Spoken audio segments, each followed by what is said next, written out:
우리 부활하신 예수 그리스도를 찬양하며 나아갑시다. 주의 이름 높이며 주의 이름 높이며 주를 찬양하나이다. 나를 구하러 오신 주를 기뻐하나이다. 주의 이름 높이며 주의 이름 높이며 주를 찬양하나이다. 나를 구하러 오신 주를 기뻐하나이다.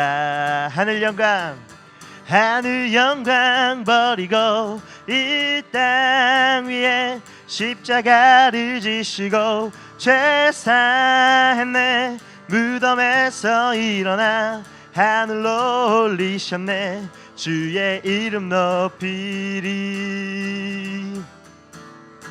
주의 이름 높이며 주를 찬양하나이다. 나를 구하러 오신 주를 기뻐하나. 다시 한번 주의 이름 높이며 주의 이름 높이며 주를 찬양하나이다. 나를 구하러 오신 주를 기뻐하나이다. 하늘 영광 버리고 이 땅 위에 십자가를 지시고 죄 사했네. 무덤에서 일어나 하늘로 올리셨네. 주의 이름 높이리. 하늘 영광 버리고 이 땅 위에 십자가를 지시고 죄 사했네. 무덤에서 일어나 하늘로 올리셨네. 주의 이름 높이리. 하늘 영광 버리고 이 땅 위에 십자가를 지시고 죄 사했네. 무덤에서 일어나 하늘로 올리셨네. 주의 이름 높이리.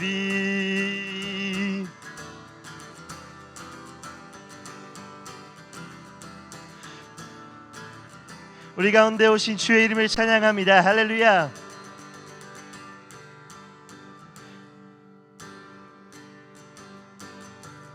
하늘 영광 버리고 이 땅 위에 십자가를 지시고 죄 사했네.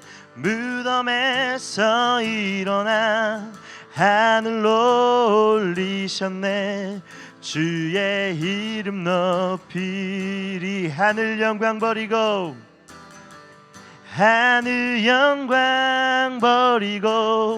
이 땅 위에 십자가를 지시고 죄 사했네. 무덤에서 일어나 하늘로 올리셨네. 주의 이름 높이. 하늘 영광 버리고 이 땅 위에 십자가를 지시고 죄 사했네. 무덤에서 일어나 하늘로 올리셨네. 주의 이름 높이리. 그 사랑 날 위해 죽으시, 날 위해 다시 사시 예수 그리스도. 다시 오실 그 사랑. 죽음도 생명도 천사도 하늘의 어떤 권세도 끊을 수 없는 영원한 그 사랑. 예수 그 사랑 그 사랑 날 위해 죽으신 날 위해 다시 사신 예수 그리스도 다시 오실 그 사랑 죽음도 생명도 천사도 하늘의 어떤 권세도 끊을 수 없는 영원한 그 사랑 예수.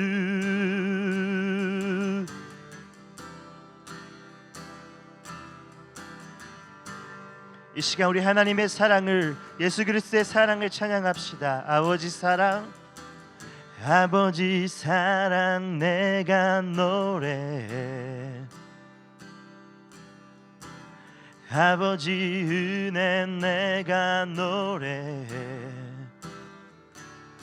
그 사랑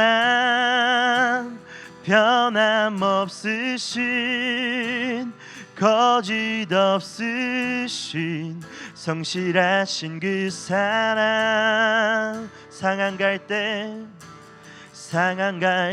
꺾지 않으시는 꺼져가는 등불 끄지 않는 그 사랑 변함없으신 거짓 없으신 성실하신 그 사랑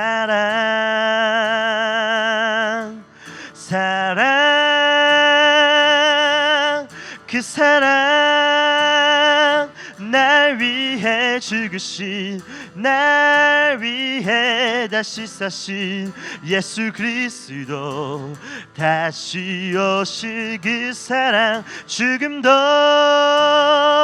생명도 천사도 하늘의 어떤 권세도 끊을 수 없는 영원한 그 사랑 예수 그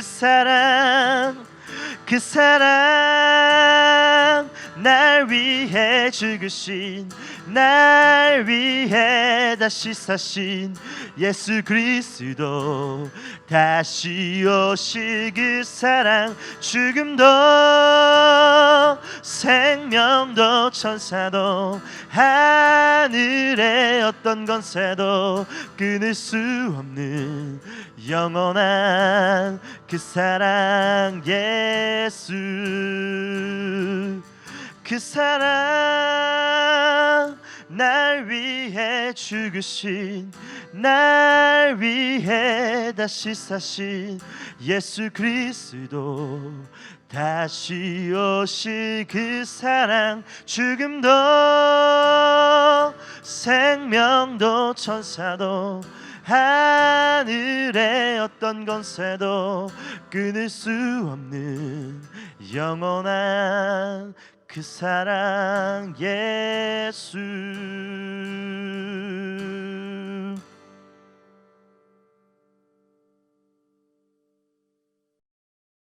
믿지만 알지 못하는 자들이여라는 제목을 가지고 요한복음 20장 1절에서 10절 말씀을 함께 보도록 하시겠습니다. 안식 후 첫날 일찍이 아직 어두울 때에 막달라 마리아가 무덤에 와서 돌이 무덤에서 옮겨진 것을 보고 시몬 베드로와 예수께서 사랑하시던 그 다른 제자에게 달려가서 말하되 사람들이 주님을 무덤에서 가져다가 어디 두었는지 우리가 알지 못하겠다 하니 베드로와 그 다른 제자가 나가서 무덤으로 갈새 둘이 같이 다름질하더니 그 다른 제자가 베드로보다 더 빨리 달려가서 먼저 무덤에 이르러 구부려 세마포 놓인 것을 보았으나 들어가지는 아니하였더니 시몬 베드로는 따라와서 무덤에 들어가 보니 세마포가 놓였고 또 머리를 쌌던 수건은 세마포와 함께 놓이지 않고 딴 곳에 쌌던 대로 놓여 있더라.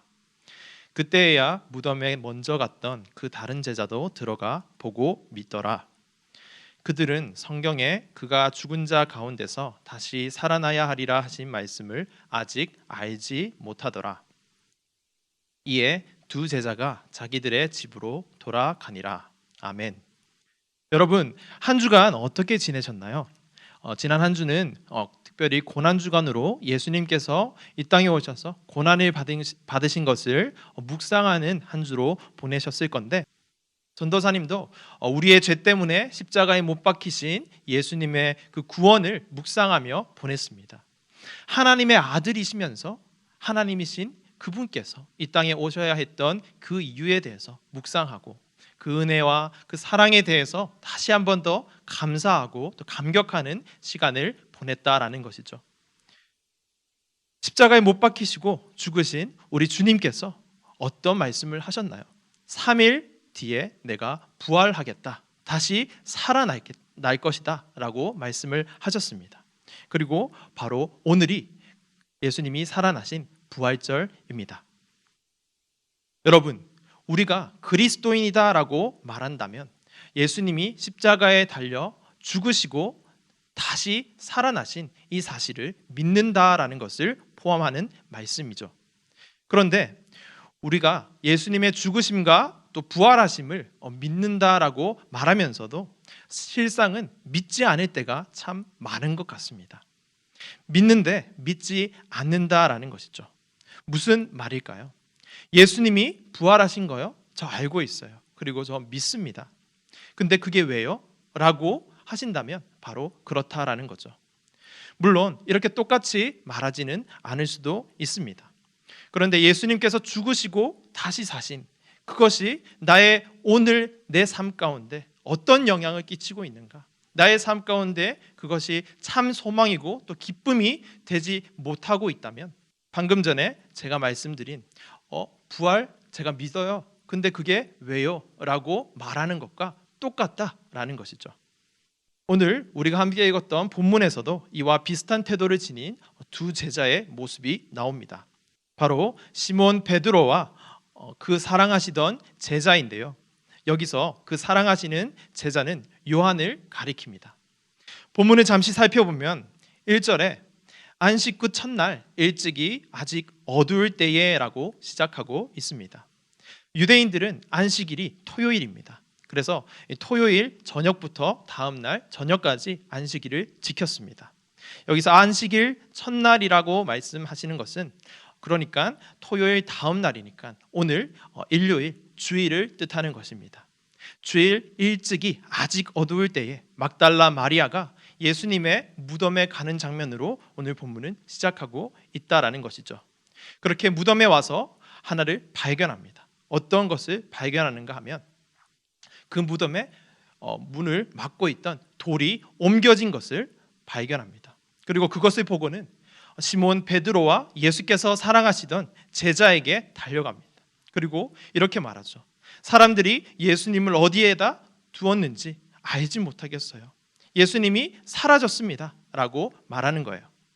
그 말을 듣자 베드로와 요한이 달리기 시작합니다. 요한이 먼저 도착하고 베드로가 뒤이어 도착합니다. 그리고는 베드로가 먼저 무덤으로 들어갑니다.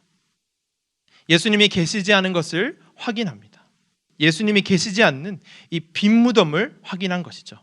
그리고 요한도 들어와서 그 사실을 함께 목격합니다. 그런데 신기한 것은 이렇게 예수님이 부활하셨다라는 것의 명백한 증거인 이 빈 무덤을 확인했음에도 불구하고 이 베드로와 요한의 반응을 보면 참 놀랍습니다. 어떠한 반응을 보이는가 하면 그냥 자기들의 집으로 돌아가니라 라고 하면서 이 말씀이 끝이 납니다. 여러분 이해가 되십니까?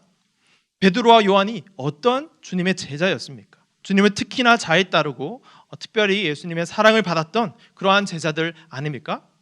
그런 그들이 예수님의 곁에서 예수님의 말씀을 많이 듣기도 하고 예수님이 행하신 그 기적과 이적들을 직접 눈으로 보기도 했던 그런 제자들인데, 그리고 예수님께서 자신의 고난과 죽으심을 그리고 부활하심을 여러 번 말씀하신 것을 옆에서 다 들었던 그런 제자들인데 그 부활의 현장을 목격하고도 그냥 집으로 돌아가다니요. 와, 예수님께서 다시 살아나셨다, 부활하셨다, 말씀하신 것처럼 다시 살아나셨네 라고 막 기뻐하며 뛰며 즐거워해야 할 건데 그냥 집으로 돌아가는 이 모습이 이해가 되느냐라는 말씀입니다. 여러분들은 어떻게 생각하십니까? 그 이유를 8절과 9절에서 이렇게 설명하고 있습니다. 8절을 함께 보시겠습니다. 그때에야 무덤에 먼저 갔던 그 다른 제자도 들어가 보고 뭐 하더라? 믿더라 라고 말씀합니다. 빈 무덤을 목격하고 예수님이 살아생전에 말씀하셨던 것처럼 그 말씀을 믿더라 라는 거죠.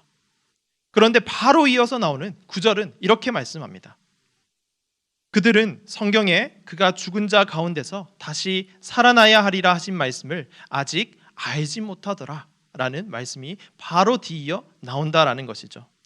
살아생전 하셨던 말씀을 믿더라 라고 했다가 바로 아직 알지 못하더라 라고 하는 이 모순처럼 보이는 것을 어떻게 이해해야 할까요? 이 말은 믿더라 라는 말의 의미를 원어로 살펴보게 되면 어떤 것을 제한적으로 아는 상태의 믿음을 나타내는 말입니다. 그러니까 예수님이 살아생전에 죽었다가 다시 살아나야 한다 하신 말씀을, 이 말씀을 믿긴 믿는데 그 의미가 무엇인지 정확하게 알지 못하는 상태로 믿었다라는 것이죠. 그래서 그들은 정말 예수님이 살아나셨네, 신기하다, 와 놀랍다 라는 정도로 그냥 돌아가 버린 거죠. 뿐만 아니라 21장 3절을 함께 보시면 베드로가 이렇게 말합니다. 나는 물고기 잡으러 가련다 라고 하며 그냥 고향으로 돌아가 버리려고 하는 모습이 나옵니다.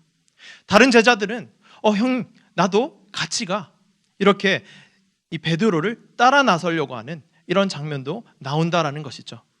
이 모습이 바로 믿지만 알지 못했던 제자들의 상태다라는 말씀입니다. 예수님의 죽으심과 부활하심, 그것을 믿지만 그들의 삶에는 아무런 능력이 되지 못하는 상태가 바로 이 제자들의 상태, 믿지만 알지 못했던 상태라는 것이죠.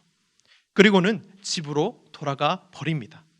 그런데요 여러분, 어떻게 보면 좀 한심해 보이는 이런 베드로가 어떤 죽음을 죽었는지 알고 계십니까? 전해져 내려오는 전승에 따르면 베드로는 이렇게 십자가에 거꾸로 달려서 순교했다라고 합니다. 부활의 현장을 눈으로 보고 예수님의 부활을 믿었지만 그 의미가 무엇인지 알지 못했던 이 베드로가, 그래서 그냥 집으로 돌아가 버린 이 베드로가 십자가의 복음과 부활의 능력을 증거하며 저렇게 거꾸로 십자가에 매달려 순교하기까지 과연 무슨 일이 있었을까요? 이렇게 180도 변화가 일어나기까지 어떤 일이 있었을까라는 것을 함께 생각해 보기를 원합니다. 예수님께서 제자들에게 이렇게 말씀하셨죠. 내가 하늘로 올라가면 아버지께서 약속하신 성령을 보낼 것이다 라고 말씀하셨습니다. 그리고 제자들은 그 약속을 따라 마가의 다락방에서 성령을 기다립니다. 그리고 오순절에 마가의 다락방에 성령이 불처럼 바람처럼 임하십니다. 그렇게 성령을 받게 되는 것이죠. 여러분, 성령이 임하시면 어떤 일이 일어납니까? 사도행전 1장 8절은 이렇게 말씀합니다.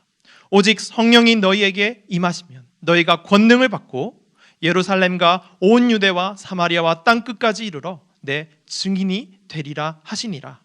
아멘. 이 말씀처럼 성령이 임하자 베드로의 인생이 완전히 뒤집어졌습니다.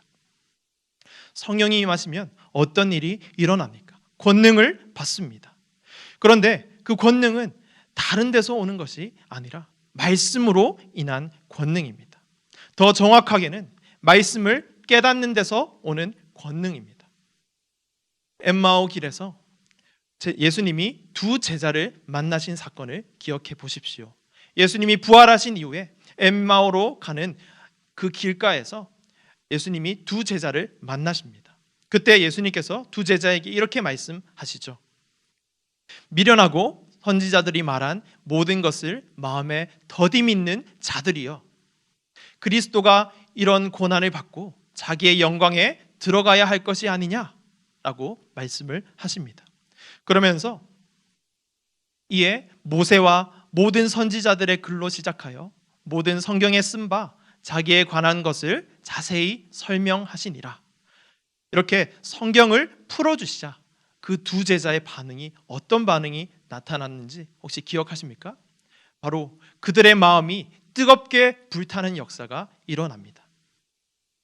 이 제자들은 예수님께서 일으키시는 기적도 그리고 이적도 병 고침의 그런 능력도 많이 경험하고 눈으로 보았던 제자들이지만 그런 것을 보았다라고 해서 예수님의 죽으심과 부활의 의미를 참으로 깨닫지 못했다라는 것이죠. 근데 예수님께서 성경을 풀어주시자 그들의 마음이 뜨겁게 불탔다라는 것은 그제서야 말씀의 그 진짜 의미를 깨닫게 되었다. 그래서 비로소 그들의 마음이 뜨겁게 불타는 역사가 일어났다라는 말씀입니다.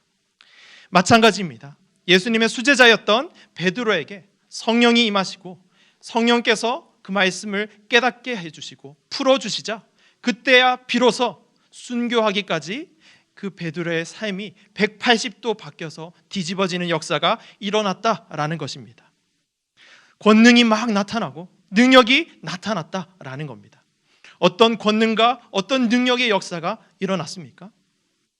사도행전 2장에서 이런 역사가 나타났죠. 베드로가 오순절에 설교를 합니다. 그 설교를 듣고 어떤 역사가 일어났는지 3,000명이 예수님을 믿어버리는 역사가 일어납니다. 그게 바로 말씀을 제대로 깨달은 한 사람에 의한 일이었습니다. 물론 하나님께서 하신 일이 분명합니다. 그러나 말씀을 제대로 깨달은 그 한 사람을 통하여서 하나님께서 이렇게 역사하신다라는 것을 보여주고 있는 것이죠. 사랑하는 여러분, 아마 예수님을 믿는다라고 하는 우리들 가운데 예수님의 십자가 그 희생과 그리고 부활하심을 믿지 않는 사람은 별로 없을 거예요. 다 알고 있고 믿는다고 말할 겁니다. 그런데요, 그 부활이 정말 나의 삶에 능력으로 다가와서 역사하고 있는가라는 질문에 대한 답은 각자가 다를 것 같아요. 오늘을 사는 우리에게 이 부활하신 그리스도의 능력이 진짜 역사하고 부활이 나의 소망이 되고 기쁨이 되어 살아가고 있느냐라는 이 질문에 대한 답은 다르다라는 것이죠. 사랑하는 여러분, 우리 주님은 우리에게 오늘 이렇게 말씀하고 계십니다. 믿지만 알지 못하는 자들이여 성령을 받으라. 믿지만 알지 못하는 자들이여 성령을 받으라. 성령을 어떻게 받습니까? 하나님의 아들 예수 그리스도를 믿으라. 그리고 그때 임하시는 성령의 인도를 따라서 말씀을 읽고 깨달아 알라라고 말씀하고 있다라는 것이죠. 이렇게 말씀을 깨닫게 되면 여러분의 삶에 세상이 감당하지 못하는 그러한 능력이 나타나게 될 것입니다. 그 능력은 세상을 두려워하지 않는 능력이고 죽음을 두려워하지 않는 능력이고 하나님의 말씀에 이끌려 일평생 주님만 바라보는 능력입니다. 여러분들이 무엇을 하든지 어디에 있든지 간에 말이지요. 마지막으로 하나만 더 말씀을 드리고 마치겠습니다. 그렇다면 이 능력이 되는 말씀을 어떻게 봐야 합니까? 라는 그 질문에 대한 답을 하나 드리고 말씀을 마치도록 하겠습니다. 여러분, 하루에 구약 3장, 신약 1장씩 읽으십시오. 이렇게 하면 1년에 성경을 한 번 읽을 수 있습니다. 그리고 이렇게 읽어가는 것과 더불어서 한 구절이라도 괜찮습니다. 말씀 한 구절을 암송하십시오. 일주일 동안 한 구절을 읽어도 말씀 암송을 하셔도 좋고요. 한 달 동안 하셔도 좋습니다. 아니 1년 동안 하셔도 좋습니다. 계속해서 말씀을 암송하십시오. 그 말씀이 기억나고 역사하실 때에 하나님께서 놀라운 능력으로 경험하게 해 주실 것입니다. 그리고 점차 그런 말씀이 늘어가게 될 때에 여러분들이 상상하지 못했던 놀라운 하나님의 말씀의 능력을 경험하게 될 것입니다.